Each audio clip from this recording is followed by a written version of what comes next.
Daipa maako-ako ni Mark Lunas kan Barangay del Rosario Kamalig Albay na sa sarong idlap, duwang mahal niya sa buhay ang sabay na nawara sa kinaban makalihis na madiskwido sa piglulunada ng motorsiklo. Alas 12:30 kasuod mang maagahon sa Purok 2 Barangay Mayon, Daraga Albay. Sabi ni Mark, naghagad naman nintawad sa pamilya ninda ang driver ka nakabunggong van. Alaga dain niya aaram kung sapat na ang paghagad nintawad kan sospek. Huli kaya kan insidente, mayo na siyang amaasin ang napaugos na sa iyang madrasta. Di ko matanggap, pero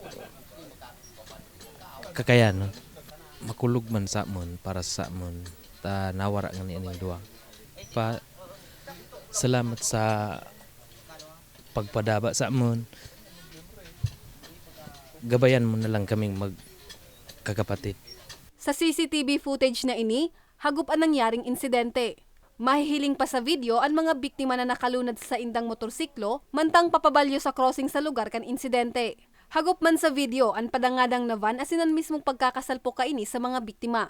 Nabinistong sinda Marcelino Lunas y Maceda, 60 anyos asin ang backride na live-in partner kaining si Mary Jane Lunas Ilisay, 48 anyos na parehong residente kan Purok 7, Barangay Maupi, parehong Banwaan.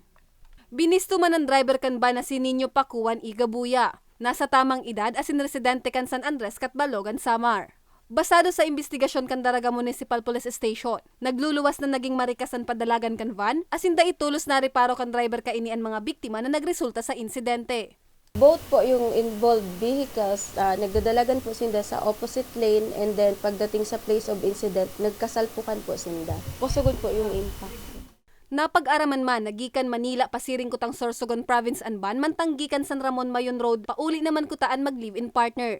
Matinding lugad sa payo asin sa manlain-lain na parte kan hawak, ang tulos man na ikinagadan kan mga biktima. Kailangan po tayong mga biyahero,